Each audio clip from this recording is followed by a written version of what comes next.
Evan, about how many locations does your company have?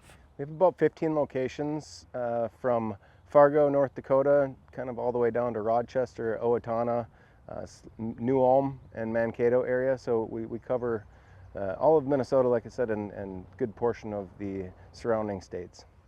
Do you have all of this equipment at each location?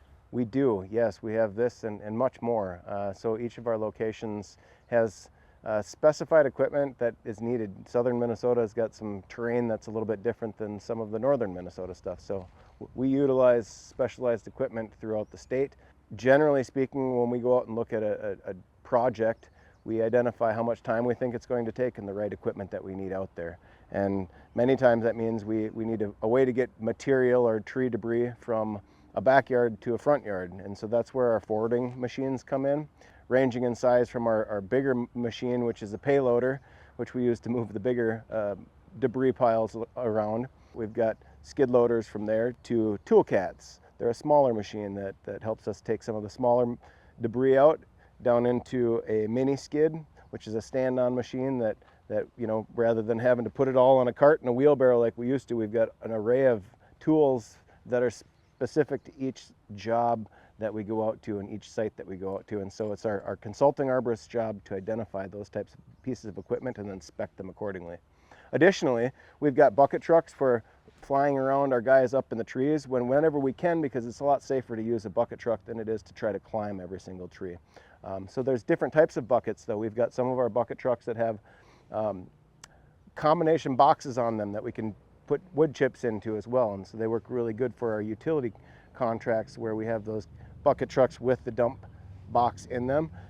Whereas many times in a residential setting we've got really tight spots we need to get into where a flatbed, rear mount flatbed, where the bucket's mounted on the back of the truck is better because we can get right up next to the tree that we're trying to get to.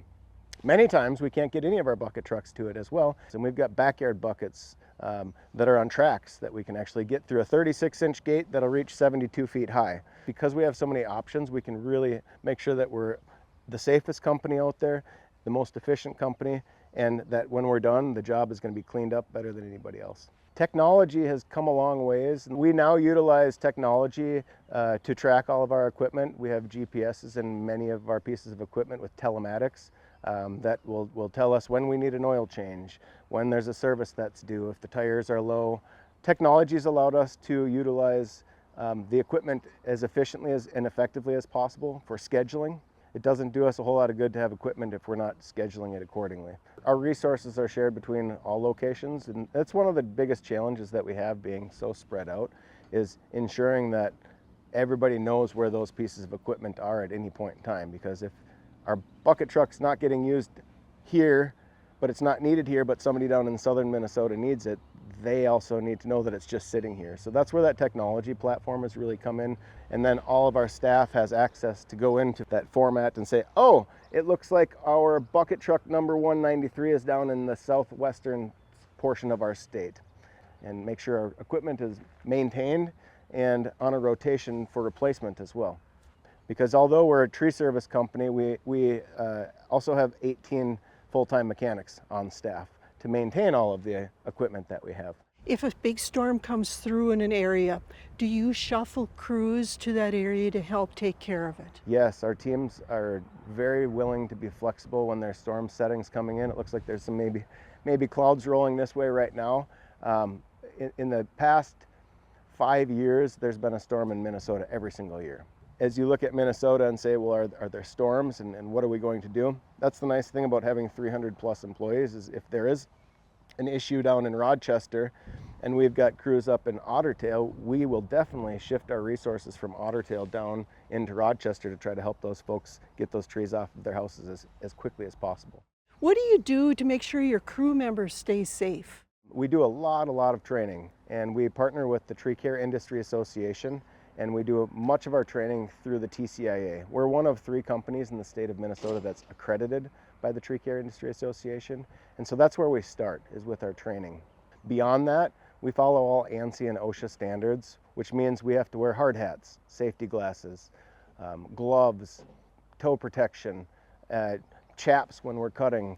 that PPE, that personal protective equipment that we have, reduces or minimizes the consequence of something like that happening. And then what kind of smaller equipment do you use for the jobs? There's a lot of different techniques that we use. Many times we can't get bucket trucks in there, and so we have to climb trees. And when we climb trees, there's different techniques that we have to utilize for getting said 100 pounds pieces of weight down to the ground without creating huge craters or dropping them in people's houses. So we use a lot of ropes, and we coach our team a lot on how to use ropes properly, proper knot tying to go along with those ropes, physics, and what does that have to do with the tree service? Well, we need to know how much our ropes can hold, because if we tie on too big of a piece that's over $1 million house and then make a cut, it doesn't really do us a whole lot of good when that rope snaps and that piece of wood is now in somebody's living room.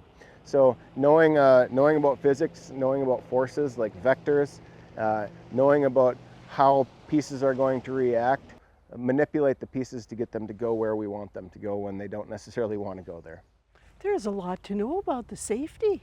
There is a lot to know, and it really takes a team effort. One of our sayings is see something, say something, just because many times when you're in the heat of the battle, you don't even recognize that maybe something is unsafe. So our team really, we coach them up on see something, say something, because it takes everybody on that crew to make sure that you get home safely at the end of the day.